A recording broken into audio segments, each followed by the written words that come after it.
नमस्कार, मी मिलिंद ताजवे तुमचे पुन्हा एकदा स्वागत करत आहे एका नव्या कोऱ्या अशा सिरीजमध्ये. आणि या सिरीजचे नाव आहे सातारा फोर्ट सिरीज. तर मी आणि माझी बायको आज दिनांक 6 मार्च शिवजयंतीनिमित्त सातारा जिल्ह्यातील किल्ल्यांची भ्रमंती करायला निघालेलो आहोत. तर आता झालं आवरून सगळं. इस्टिमेटेड टायमिंगपेक्षा उशीर झाला, 8:15 वाजले सकाळचे.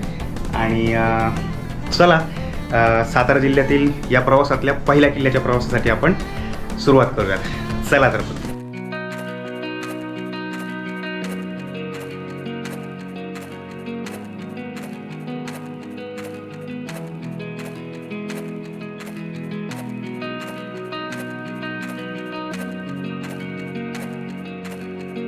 नारायणगाव ते सुभानमंगळ किल्ला हे अंतर 132 किलोमीटर आहे आणि पुण्यापासून किल्ला फक्त 53 किलोमीटर इतक्या अंतरावर आहे. पुणे सातारा रोडवर शिरवळ हे गाव आहे. हायवेपासून डाव्या बाजूला शिरवळ गावात जाण्यासाठी रस्ता आहे.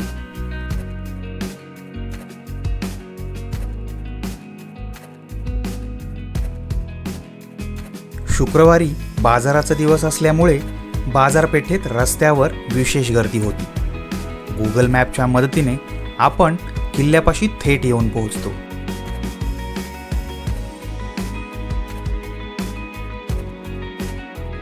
तर आत्ता आपण येऊन पोचलेलो आहोत शिरवळ या गावामध्ये. शिरवळ या गावामध्ये आपल्याला स्वराज्याच्या पहिल्या लढाईचा साक्षीदार असलेला किल्ले सुभानमंगळ हा पाहायला मिळतो. आता माझ्या पाठीमागे किल्ला आहे, तो मी दाखवणार आहे. ॲक्च्युली किल्ला म्हणजे फक्त एक बुरुज उरलेला आहे आणि किल्ला म्हणून ओळखण्याची आज तेवढीच एक खूण उरलेली आहे. मी तुम्हाला दाखवणार आहे. तत्पूर्वी मी तुम्हाला दाखवतो या ठिकाणी या मार्गाने आपण येतो. इथं अपोजिट साईडला ही एक लँडमार्क म्हणू शकतो आपण. या ठिकाणी प्रगती उच्च माध्यमिक विद्यालय आहे. हे आपण लँडमार्क म्हणून, कारण काय होतं ज्यांना पटकन सांगता येत नाही किल्ल्याचं, हे विद्यालय पण सगळ्यांना माहीत आहे. तर याच्या अपोजिट साईडला या ठिकाणी भरपूर मोकळी जागा आहे जिथं पार्किंग करू शकतो. तुर्तास तरी स्कूलच्या गाड्या लागलेल्या आहेत. आणि या इकडे हा बुरुज दिसतोय आणि बाजूला आहे मंदिर. तर आपण तिथपर्यंत जायचं आहे. अगदी समोरच आहे हाकेच्या अंतरावरती. आणि तो परिसर जो आहे मी आपल्याला दाखवणार आहे. चला तर. ही काही घरं आहेत तिकडे, स्कूल. हे पहा, या ठिकाणी स्कूलच्या गाड्या आहेत सगळ्या.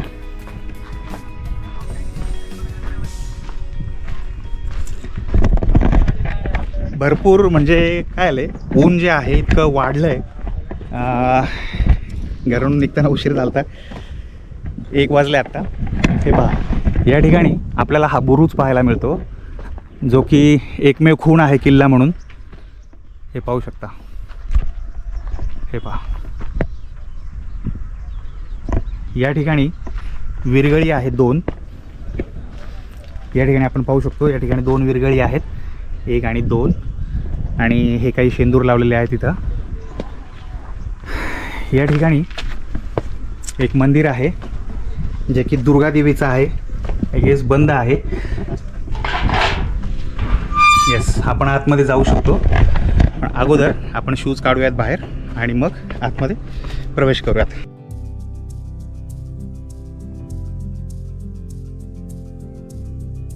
मंदिराच्या या बाजूला एक जागा दिसते वरती जायला. वरती काय फक्त कळस आहे हा मंदिराचा, आणि मागे जी आहे ही मोकळी जागा आहे. आता किल्ल्याच्या इतिहासाविषयी आपण थोडंसं जाणून घेऊया. ॲक्च्युली आज मितीला किल्ला म्हणजे फक्त बुरुजाचे अवशेष राहिलेत. म्हणजे हा बुरुज उद्या नसल्यानंतर ना किल्ला म्हणून सुद्धा कोणी याला म्हणणार नाही, कारण तशी ओळखच राहिलेली नाही. पण या छोट्याशा आज राहिलेल्या किल्ल्याचा इतिहास हा फार मोठा आहे. हा जी आपली स्वराज्याची जी पहिली लढाई होती, या पहिल्या लढाईचा हा साक्षीदार आहे किल्ला. आता इतिहास एकदम लॉंग कटमध्ये न सांगता मी थोडं शॉर्टमध्ये मी काही पॉईंट्स काही काढलेत. मी थोडक्यात इतिहास सांगण्याचा प्रयत्न करतो. बघा, आपल्या सगळ्यांना माहिती आहे की छत्रपती शिवाजी महाराजांनी वयाच्या 16व्या वर्षी, तारीख पण आहे 27 एप्रिल 1645 रोजी, आपल्या रायरेश्वराच्या मंदिरामध्ये स्वराज्य स्थापनेची शपथ घेतली. आता त्याच्या पुढचाच काही वर्षांचा काळ, साधारणतः 1648 ठीक आहे. 1648च्या सुमारास मावळातील विजापूरकरांच्या ताब्यातले किल्ले जिंकण्याचा शिवाजी महाराजांनी जो धडाका लावला होता, तर त्यामध्ये त्या काळी मोहम्मद आदिलशाह सत्तेवरती होता विजापूर, ठीक आहे. आणि भोरच्या मुलखावर त्याने जो अधिकारी नेमला होता तो शिरवळच्या ह्याच सुभानमंगळ किल्ल्यामध्ये राहत होता. त्याचं नाव होतं मिया रहीम मोहम्मद. त्याने शिवरायांबद्दल आदिलशहाला कळवले, पण कर्नाटकातील स्वाऱ्यांमध्ये आदिलशाह गुंतला होता. त्याने तिकडे लक्ष दिले नाही. पण नजीकच्या काळातच मावळ्यांनी थेट शिरवळवरती या ठिकाणी हल्ला केला आणि आदिलशहाचा सैन्याचा त्यांचा पराभव केलेला आहे आणि किल्ला घेतलेला आहे ताब्यात, ठीक आहे. आता ह्यानंतर मग त्याला थोडंसं सिरियसली आदिलशहाने घ्यायला सुरुवात केली की या विषयाला सिरियस घेतलं पाहिजे. तर मग त्यांनी शिवाजी महाराजांचे पराक्रम ऐकून त्यांनी फतह खान म्हणजे फत्ते खान पण काही ठिकाणी उल्लेख आहे, याला काही मोठ्या फौजेसकट या ठिकाणी पाठवलेला आहे. आणि या ठिकाणी आल्यानंतर म्हणजे त्याच्याबरोबर जे काही सरदार होते त्यांची नावं मी आपल्या स्क्रीनवरती हे करेल, काही लोक होते त्यांचीसुद्धा नावं आहेत, ठीक आहे. तर आणि हां, दरम्यानचे हे जो काळ होता ह्या काळामध्ये म्हणजे जे आपले शहाजीराजे होते, ह्या शहाजीराजांचा शिवरायांना पाठिंबा आहे असा आदिलशहाचा डाऊट होता. म्हणजे त्याला तसा संशय आल्यामुळे त्यांनी शहाजीराजांना तिकडे अटक केली. शहाजीराजे त्यावेळेला दक्षिणेमध्ये होते अर्थात. तर त्यांना ही अटक झाली आणि ठीक आहे, म्हणजे ती एक मधली दरम्यानची घटना होती म्हणून मी सांगितली. आणि फतह खान जो आहे हा बेलसरला आला आणि त्याने तिथून बाळाजी हैबतराव हा जो आहे त्याचा माणूस तो त्याने शिरवळला पाठवलेला आहे. आणि मग त्यांनी सुभानमंगळ जो हा आहे तो जिंकून घेतला आहे, ठीक आहे. पण शिवरायांनी परत कावजी मल्हार खासनीस याच्या नेतृत्वाखाली काही सरदारांना पाठवलं आहे इकडं. तीसुद्धा नावं मी सगळी स्क्रीनवरती आपल्या देईल, ठीक आहे. आणि मग या ठिकाणी आपल्याला विजय मिळवलेला आहे मराठ्यांनी. हे वर्णन खूप मोठं आहे, जिथं मी माहिती घेतलेली आहे हे वर्णन खूप मोठं आहे, पण व्हिडिओ आपला मोठा होतो त्यामुळं हे वर्णन जे आहे मी डिस्क्रिप्शनमध्ये देईल नक्की, ठीक आहे. तर या ठिकाणी आपल्याला विजय मिळालेला आहे. पण एवढ्यावरच नाही थांबलेले. याच्यानंतर जो बेलसरची छावणी होती मेन, जिथं येऊन तो फतह खान थांबला होता, या बेलसरच्या छावणीवरती मराठे गेले. त्यांनी तिथं हल्ला चढवला आणि त्या फतह खानचा जो आहे पराभव त्यांनी केलेला आहे. आणि मराठ्यांनी ही पहिली लढाई अगदी मूठभर सैन्यांनीशी जिंकलेली आहे, ठीक आहे. आणि शहाजीराजांना अटक झाली होती मी बोललो, तर ते सुद्धा पुढे शिवरायांनी जाऊन की शहाजीराजांना सोडवण्यासाठी जी रणनीती आखलेली आहे ती सुद्धा यशस्वी केलेली आहे. दबावतंत्राचा वगैरे वापर झालेला आहे त्या ठिकाणी. पण अतिशय सुंदर म्हणजे ह्या वयामध्ये शिवाजी महाराजांनी जी रणनीती, त्यांची जी बुद्धिमत्ता आहे, बुद्धी कौशल्य आहे, हे जे दाखवले हे जे विचार आपण विचारच करू शकत नाही. अतिशय अप्रतिम त्यांनी म्हणजे हे आज इतिहासामध्ये आज अमर झाले. हे सुभानमंगळ ती पहिल्या लढाईमुळं अतिशय रोमहर्षक ती लढाई आहे, ज्याचं वर्णन खूप मोठं आहे, ठीक आहे.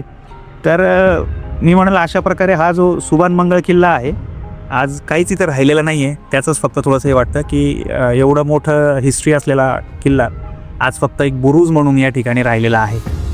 आणि हा बुरुज ही ज्या वेळेला पडेल किंवा नसेल त्यावेळेला इथं हा किल्ला होता हेही विसरलं जाण्याची शक्यता आहे. तर शिवजयंतीच्या निमित्ताने आज मी या ठिकाणी आलेलो आहे. माहीत नाही ऑथॉरिटीज पीपल जे आहेत त्या लोकांनी लक्ष देऊन ही आठवण आयुष्य म्हणजे जोपर्यंत कालावधी लांबपर्यंत आहे, ते म्हणतात ना चंद्र सूर्य तारे आहेत, तोपर्यंत या ठिकाणी हा किल्ला होता आहे या संदर्भात काही खानाखुणा किंवा हे राहिलं पाहिजे जे आहे ते तरी, असंच वाटतं. मित्रांनो, प्रत्येक शिवप्रेमीने या ठिकाणी येऊन या लढाईची पर्यायाने आपल्या राजाच्या पराक्रमाची आठवण ही काढली पाहिजे असेच मला वाटते. आपला किल्ले भ्रमंतीचा हा प्रवास इथेच थांबत नाही. शिवरायांच्या पहिल्या विजयाचे ठिकाण असणारा शिरवळचा सुभानमंगळ पाहून पुढील प्रवासाला आपण सुरुवात करत आहोत. तेव्हा या प्रवासात माझ्यासोबत राहा आणि चॅनलला नक्की सबस्क्राईब करा. तर लवकरच भेटूयात साताऱ्यातील पुढील किल्ल्यावर. तोपर्यंत टेक केअर. Bye bye.